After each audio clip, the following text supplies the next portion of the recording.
Hi all, welcome to the class. Today we are going to discuss a small topic in the subject mechatronics. Today's topics are lighting techniques, frame grabber, image conversion and image processing and analysis. First of all, we will discuss what is lighting technique. In image acquisition process, light technique are very important. നമ്മൾ already image എങ്ങനെയാണ് capture ചെയ്യുക എന്നുള്ളത് പറഞ്ഞിട്ടുണ്ട്. ആ image capture ചെയ്യാൻ വേണ്ടി നമുക്ക് analogue and digital cameras ഉണ്ട്. ആ ക്യാമറാസ് വെച്ച് ക്ലിയർ ആയിട്ടൊരു ഇമേജ് എടുക്കണമെങ്കിൽ പ്രോപ്പറായിട്ടുള്ള ലൈറ്റിംഗ് ടെക്നിക്സ് നെസസറിയാണ്.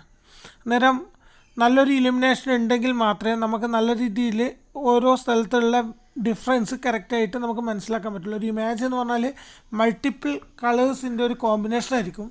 അതുകൊണ്ട് തന്നെ ഇമേജിനെ കറക്റ്റായിട്ട് ലൈറ്റിംഗ് ചെയ്തിട്ടില്ലെങ്കിൽ നമുക്ക് മനസ്സിലാക്കാൻ വളരെ ബുദ്ധിമുട്ടാണ്. അതുകൊണ്ട് തന്നെ നമുക്ക് മെയിനായിട്ടുള്ള ലൈറ്റിംഗ് ഡിവൈസ് നോക്കാം. ഏറ്റവും ഇമ്പോർട്ടൻ്റ് ആയിട്ടുള്ള ലൈറ്റിംഗ് ഡിവൈസസ് എന്ന് പറഞ്ഞാൽ ഒന്ന് diffuse surface device, condenser projector, spot projector and collimator and images. ഇത്രയും സാധനങ്ങളാണ് മെയിനായിട്ടുള്ളത്. ഡിഫ്യൂസർ ലൈറ്റ്സ് എന്ന് പറഞ്ഞാൽ നമ്മൾ സാധാരണ ലൈറ്റ്സ് ആയിട്ടുള്ള ഫ്ലൂറസെൻറ്റ് ലാമ്പും ലൈറ്റ് ടേബിൾസ് എല്ലാം ഉപയോഗിച്ചിട്ട് കാണിക്കുന്ന നോർമൽ ലൈറ്റിംഗ് അറേഞ്ച്മെൻറ്റ്സ് അഥവാ ഒരു സ്ഥലത്ത് ഹൈലൈറ്റ് ചെയ്യാൻ വേണ്ടിയിട്ട് നോർമൽ ലൈറ്റ്സ് ഉപയോഗിക്കുന്നുണ്ടെങ്കിൽ അതിന് പറയുന്ന പേരാണ് diffuse surface devices. And second one ആണ് കണ്ടൻസർ പ്രൊജക്ടേഴ്സ്. അതെന്ന് പറഞ്ഞു കഴിഞ്ഞാൽ ഒരു ഏരിയയിൽ മുഴുവൻ കുറേ സ്ഥലത്തേക്ക് സ്പ്രെഡ് ചെയ്യുന്ന വിധത്തിൽ ലൈറ്റിംഗ് വേണമെങ്കിൽ, അതായത് എക്സ്പാൻഡിങ് ലൈറ്റ് വേണമെങ്കിൽ യൂസ് ചെയ്യുന്നതാണ് കണ്ടൻസിങ് ലൈറ്റ് സോഴ്സ്. പിന്നെ മൂന്നാമത്തെ കേസാണ് സ്പോട്ട് ലൈറ്റ്സ്, അഥവാ നമുക്കൊരു ഏതെങ്കിലും ഒരു ഫോക്കൽ പോയിന്റിൽ ഹൈലൈറ്റ് ചെയ്യണമെങ്കിൽ ഏതെങ്കിലും ഒരു സ്പെസിഫിക് പോയിന്റിലേക്ക് ഫോക്കസ് ചെയ്യാൻ വേണ്ടിയിട്ട് യൂസ് ചെയ്യുന്നതാണ് സ്പോട്ട് പ്രൊജക്ടേഴ്സ്. പിന്നെ കൊളിമേറ്റേഴ്സ് ഉണ്ട്. കൊളിമേറ്റേഴ്സ് എന്ന് പറഞ്ഞാൽ പാരലൽ ലൈറ്റ്സ് ഉണ്ടാക്കാൻ വേണ്ടിയിട്ടാണ്. പാരലൽ ലൈറ്റ്സ് എന്ന് പറഞ്ഞാൽ പാരലൽ ബീം ഓഫ് ലൈറ്റ്സ് ഉണ്ടാക്കാൻ വേണ്ടിയിട്ട് ഉപയോഗിക്കുന്നതാണ്. പിന്നെ വരുന്ന ഇമ്പോർട്ടൻ്റ് ആയിട്ടുള്ള സാധനമാണ് ഇമേജസ്. ഇമേജസ് എന്ന് പറഞ്ഞാൽ സ്ലൈഡ് പ്രൊജക്ടേഴ്സാണ്. അതിൻ്റെ അത് ഫ്രണ്ട്, ബാക്ക്, സൈഡ് എല്ലാ സ്ഥലത്തു നിന്നും നമുക്ക് പ്രൊജക്റ്റ് ചെയ്യാൻ പറ്റും. അതിനുവേണ്ടി പല വിധത്തിലുള്ള ടെക്നിക്സ് ഉണ്ട്. ഏറ്റവും കോമൺ ആയിട്ടുള്ള കുറച്ച് ടെക്നിക്സിൻ്റെ പേര് മാത്രം നമ്മൾ ഓർമ്മിക്കുക. ഫ്രണ്ട് ലൈറ്റ് സോഴ്സും ബാക്ക് ലൈറ്റ് സോഴ്സും ഉണ്ട്. അതായത് ഫ്രണ്ട് ലൈറ്റ് സോഴ്സിൽ വരുന്നതാണ് front illumination, specular illumination light ഫീൽഡും ഡാർക്ക് ഫീൽഡും ഉണ്ട്. ഈ ബാക്ക്ഗ്രൗണ്ട് വെച്ചിട്ടാണ്. ബാക്ക്ഗ്രൗണ്ട് ബ്ലാക്ക് ആണെങ്കിൽ ഡാർക്ക് ഫീൽഡ്, ബാക്ക്ഗ്രൗണ്ട് ലൈറ്റ് ആണെങ്കിൽ ലൈറ്റ് കളർ ആണെങ്കിൽ അത് ലൈറ്റ് ഫീൽഡ്.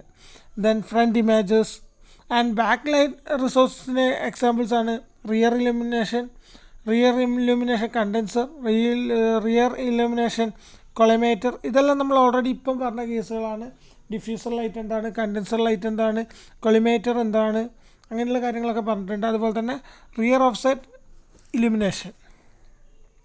ഇത് കൂടാതെ തന്നെ നമുക്ക് ബീമിനെ സ്പ്ലിറ്റ് ചെയ്യാൻ വേണ്ടിയിട്ട് ബീം സ്പ്ലിറ്റേഴ്സ് യൂസ് ചെയ്യാം. അല്ലെങ്കിൽ ബീമിനെ റിഫ്ലക്റ്റ് ചെയ്യാൻ വേണ്ടിയിട്ട് സ്പ്ലിറ്റ് മിറേഴ്സ് യൂസ് ചെയ്യാം.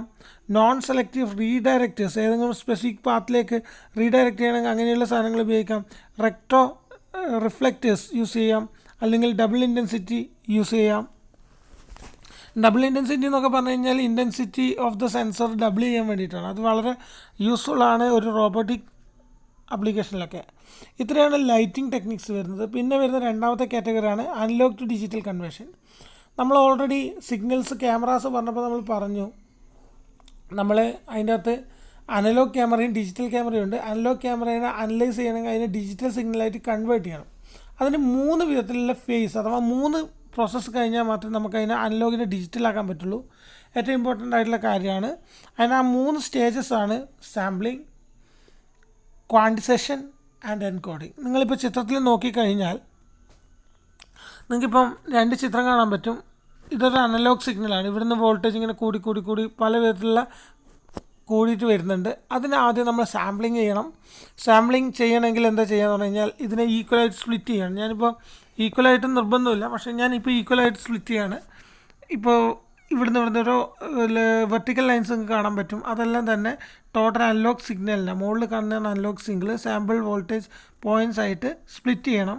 അങ്ങനെ നമുക്ക് സ്പ്ലിറ്റ് ചെയ്ത് കിട്ടുന്ന സിഗ്നൽ വെച്ചിട്ട് അതിന് കറസ്പോണ്ടിങ് ആയിട്ടുള്ള പോയിൻറ്റ്സ് നമുക്ക് എക്സ്ട്രാക്ട് ചെയ്തെടുക്കാം. ഇപ്പോൾ നോക്കുകയാണെങ്കിൽ ഈ ടൈമും വോൾട്ടേജും നമ്മളുടെ ഇതിൽ ഈ ഒരു പോയിൻ്റ് ഫസ്റ്റ് പോയിൻ്റാണ് ഇവിടെ കാണിച്ചിരിക്കുന്നത്. സെക്കൻഡ് പോയിൻ്റ് ഇവിടെ കാണിച്ചിട്ടുണ്ട്. തേർഡ് പോയിൻ്റ് ഇതിൻ്റെ മിഡിൽ വരും. ഫോർത്ത് പോയിൻ്റ് ഇതിൻ്റെ മിഡിൽ വരും. അങ്ങനെ ഓരോ പോയിൻറ്റ്സ് ആയിട്ട് കാണിച്ച് പോവുകയാണ്. അതാണ് ഈ ടെക്നിക്കിൻ്റെ ബേസ് എന്ന് പറയുന്നത്. അഥവാ നമ്മൾ സാമ്പിൾ ചെയ്തെടുക്കുകയാണ്. ടോട്ടൽ അനലോഗ് സിഗ്നലിനെ സ്പ്ലിറ്റ് ചെയ്തിട്ട് അഥവാ ഈക്വൽ നമ്പർ ഓഫ് ഡിസ്ട്രിബ്യൂഷൻസ് വെച്ചിട്ട് നമ്മൾ സാമ്പിൾ ചെയ്തെടുക്കുകയാണ്. ഏറ്റവും ഇമ്പോർട്ടൻ്റ് ആയിട്ടുള്ള കാര്യം ഫ്രീക്വൻസി എത്രയാണോ അതിൻ്റെ ട്വൈസ് എങ്കിലും സാമ്പിൾ പോയിൻറ്റ്സ് ഉണ്ടെങ്കിൽ മാത്രമേ ഇത് കറക്റ്റായിട്ട് നമുക്ക് സാമ്പിളിങ് പെർഫെക്റ്റ് ആക്കാൻ കഴിയുള്ളൂ. സാമ്പിളിങ് കഴിഞ്ഞാൽ നെക്സ്റ്റ് വരിക എന്ന് പറഞ്ഞു കഴിഞ്ഞാൽ ഇതേ ചിത്രം വെച്ച് പറയാം. നമ്മളിപ്പം വാല്യൂസ് നമ്മളിപ്പം ഒരു സ്പെസിഫിക് വാല്യൂസ് നമ്മൾ ആദ്യം തന്നെ പറയും. ഇപ്പോൾ 1 2 3 4 5 5 പോയിൻറ്റ്സാണ് നമ്മളെ മനസ്സിലുള്ളതെങ്കിൽ 5 പോയിൻറ്റ്സിന് കറസ്പോണ്ടിങ് ആയിട്ടുള്ള വാല്യൂസ് ആവണമെന്നില്ല നമ്മളെടുത്ത വാല്യൂ ഇവിടെ കിട്ടിയിരിക്കുന്ന പോയിൻറ്റ്സിൽ. ഇപ്പോൾ ഇത് പറയുകയാണെങ്കിൽ ഈ ആദ്യത്തെ പോയിൻറ്റ് 7 കിട്ടിയെന്ന് വിചാരിക്കുക. 0.7 എന്ന് പറയുന്നത് നമ്മളെ ലിസ്റ്റിലില്ല. കാരണം നമ്മൾ 0 1 2 3 4 5 എന്ന് പറയുന്ന പോയിൻറ്റ്സാണ് എടുത്തിരിക്കുന്നത്. അന്നേരം 0.7 ഏറ്റവും അടുത്തുള്ള വാല്യൂ ആയിട്ടുള്ള 1ലേക്ക് നമ്മൾ മാറ്റും. അതേപോലെ ഇവിടെ 1.3 ആണെങ്കിൽ അത് 1.3 എന്ന് പറയുന്നത് 1.5നേക്കാളും ചെറുതാണ്, അത് ഓട്ടോമാറ്റിക്കലി 1ലേക്ക് ചേർക്കും. അങ്ങനെ ഈ വാല്യൂസ് അല്ല, ഇതിപ്പോൾ 4.3 ആണെങ്കിൽ അത് 4ലേക്ക് ചേർക്കും. അങ്ങനെ ഒരു നമ്മൾ പറഞ്ഞ സ്കെയിലിലേക്ക് ഇവിടെ കിട്ടിയിരിക്കുന്ന വാല്യൂസിനെ അഡ്ജസ്റ്റ് ചെയ്യുന്ന വിധത്തിന് പറയുന്ന പേരാണ് ക്വാണ്ടിസേഷൻ. യു ക്യാൻ സീ ഈ sampled discrete time voltage is assign to a finite number or defined amplitude level. അതാണ് ഈ പറഞ്ഞിരിക്കുന്നത്. ഈ കിട്ടിയിരിക്കുന്ന വാല്യൂ പല വിധത്തിലെ പോയിൻറ്റ്സ് ആവാം. 1.7 ആവാം. 1.7 ആണെങ്കിൽ ഓട്ടോമാറ്റിക്കലി 2ലേക്ക് അസൈൻ ചെയ്യണം. അങ്ങനെ പല വിധത്തിൽ നമ്മൾ സെലക്ട് ചെയ്തിരിക്കുന്ന റീജിയനോട് ചേർന്നിരിക്കുന്ന വിധത്തിൽ അതിനെല്ലാം തന്നെ നമ്മുടെ വാല്യൂസിലേക്ക് മാറ്റുന്നതിനാണ് ക്വാണ്ടിസേഷൻ എന്ന് പറയുന്നത്.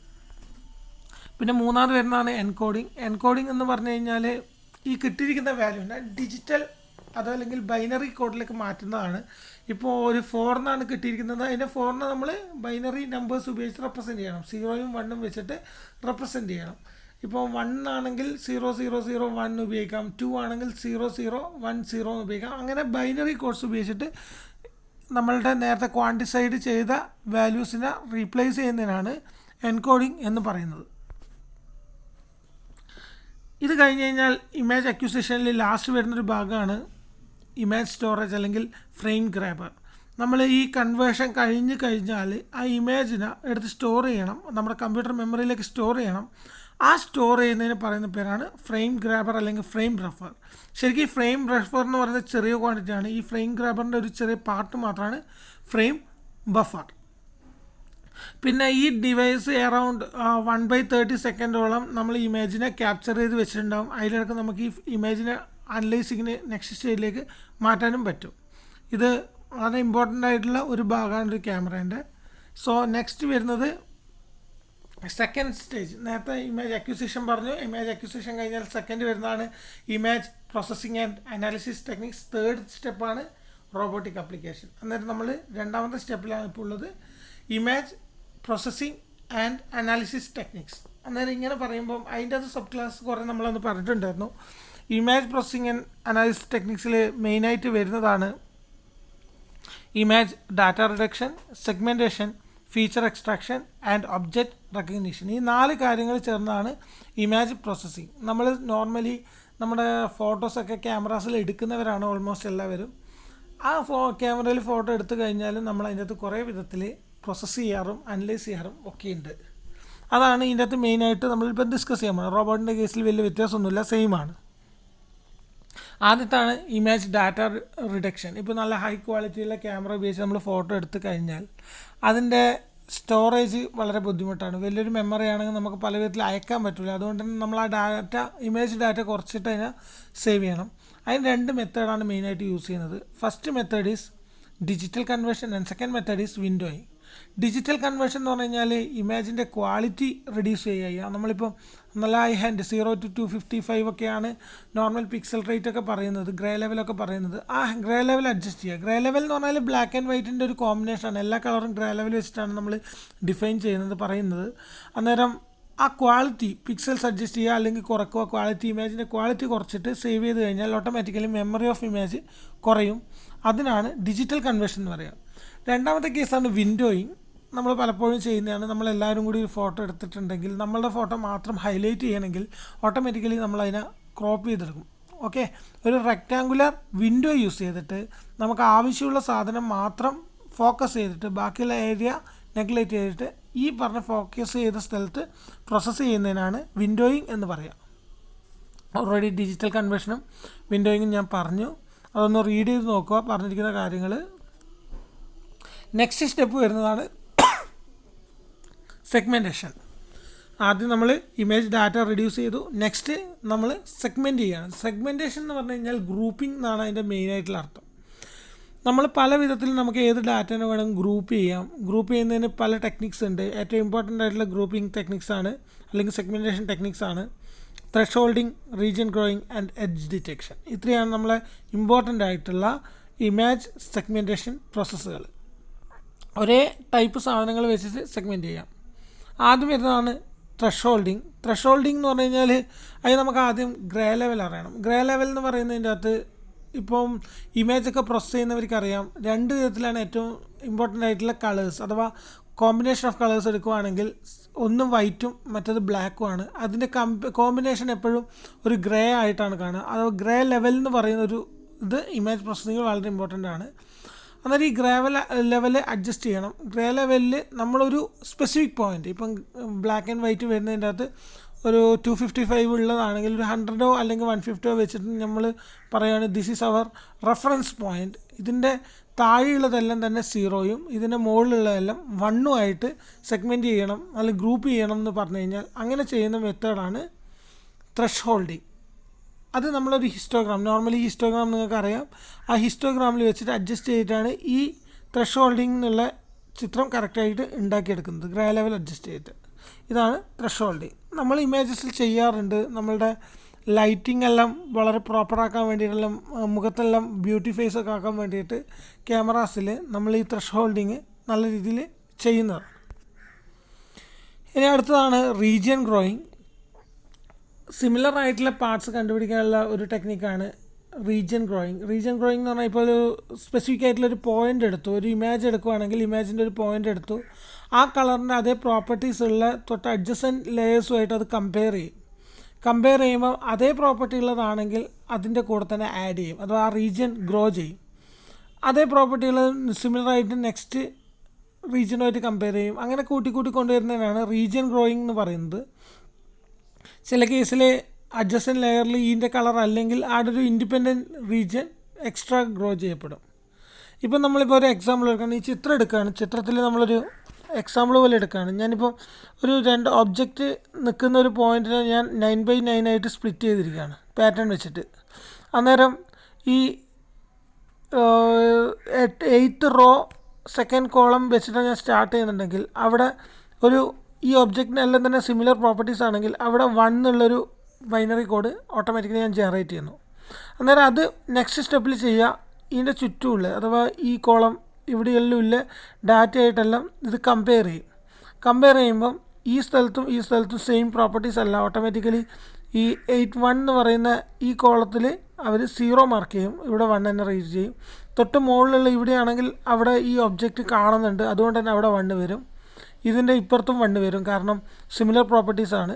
ഇവിടെയെല്ലാം 1 വരും. അങ്ങനെ ഈ റീജിയൻ ഗ്രോ ചെയ്ത് ഫുൾ ഈ ഒബ്ജക്റ്റ് നിൽക്കുന്ന എല്ലാ സ്ഥലത്തും തന്നെ നമുക്ക് ഒരേ ഫീച്ചേഴ്സ് കിട്ടും. ദാറ്റ് ഈസ് 1 1 1 1 1 നിങ്ങൾക്ക് ചിത്രത്തിൽ കാണാൻ പറ്റും. ഈ ഒബ്ജക്റ്റ് നിൽക്കുന്ന എല്ലാ സ്ഥലത്തും അതിൻ്റെ വാല്യൂസ് എല്ലാം തന്നെ കിട്ടും. അതാണ് റീജിയൻ ഗ്രോയിങ് ടെക്നിക്സ്. ഇവിടെ നോക്കുകയാണെങ്കിൽ ഇവിടെയും സെയിം ഒബ്ജക്റ്റാണ് ഉള്ളത്, അതുകൊണ്ട് തന്നെ അവിടെയും 1 കിട്ടിയിട്ടുണ്ടാകും, ബാക്കി എല്ലാ സ്ഥലത്തും 0 ആയിരിക്കും. ഓക്കെ, ഇതാണ് റീജിയൻ ഗ്രോയിങ് എന്ന് പറയുന്നത്. ഏതെങ്കിലും സ്ഥലത്തിലെ പ്രോപ്പർട്ടി എടുക്കുന്നു, ചുറ്റുമുള്ള അഡ്ജസൻറ്റ് കോളംസ് അഥവാ പിക്സൽസുമായിട്ട് അത് കമ്പയർ ചെയ്യുന്നു. സിമിലർ പ്രോപ്പർട്ടീസ് ഉണ്ടെങ്കിൽ അത് രണ്ടും കൂടി സെയിം ആയിട്ട് റീജിയൻ ഗ്രോ ആവുന്നു. പ്രോപ്പർട്ടീസ് ഡിഫറെൻ്റ് ആണെങ്കിൽ ഇൻഡിപെൻഡൻ്റ് ആയിട്ടുള്ള പുതിയൊരു റീജിയൻ അവിടെ ക്രിയേറ്റ് ആവുന്നു. ആ ക്രിയേഷൻ വെച്ചിട്ട് ബാക്കിയെല്ലാം അനലൈസ് ചെയ്യുന്നു. That's region growing. അടുത്തതായിട്ട് വരുന്നതാണ് എഡ്ജ് ഡിറ്റക്ഷൻ. ഇപ്പോൾ ഒരു ഇമേജ് അല്ല, നമ്മളിപ്പം നമ്മുടെ ഫോട്ടോ എടുക്കുകയാണെങ്കിലോ അല്ലെങ്കിൽ ഏതെങ്കിലും ഒരു ഒബ്ജക്റ്റിൻ്റെ ഫോട്ടോ എടുക്കുകയാണെങ്കിലോ അതിൻ്റെ റീജിയൻ്റെ എഡ്ജ് വളരെ ഷാർപ്പായിരിക്കും, ബോർഡർ വളരെ ഷാർപ്പായിരിക്കും. അത് കഴിഞ്ഞ് കഴിഞ്ഞാൽ ഓട്ടോമാറ്റിക്കലി ഒരു ഡിസ്കണ്ടിന്യൂറ്റി ഉണ്ടാവും. ഷാർപ്പ് എഡ്ജ് ആയതുകൊണ്ട് തന്നെ കളർ കോമ്പിനേഷൻ വളരെ ഡിഫറെൻ്റ് ആയിരിക്കും അതിൻ്റെ പുറത്ത്. അതുകൊണ്ട് തന്നെ ഈ റീജിയൻ ഗ്രോയിങ്ങിന് നമുക്ക് ലൈറ്റിംഗ് ടെക്നിക്സ് യൂസ് ചെയ്യാം. നിങ്ങൾക്കിപ്പോൾ ഒരു ചെക്കിംഗ് മെത്തേഡാണ് ഈ കാണിച്ചിരിക്കുന്നത്. നമ്മളിപ്പോൾ ഈ കാണിച്ചിരിക്കുന്നത് അതിൻ്റെ ബൗണ്ടറിയാണ്. നേരെ ലൈറ്റ് എല്ലാ ഭാഗത്തേക്കുമായിട്ട് നേരെ ഹൊറിസോണ്ടലും വെർട്ടിക്കലും ആയിട്ട് എല്ലാം മൂവ് ചെയ്തിട്ടുണ്ടാവും.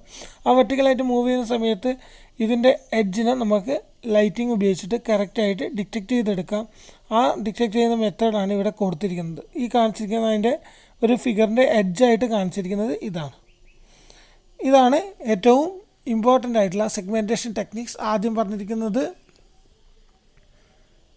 thresholding, second one region growing, and third one is edge detection.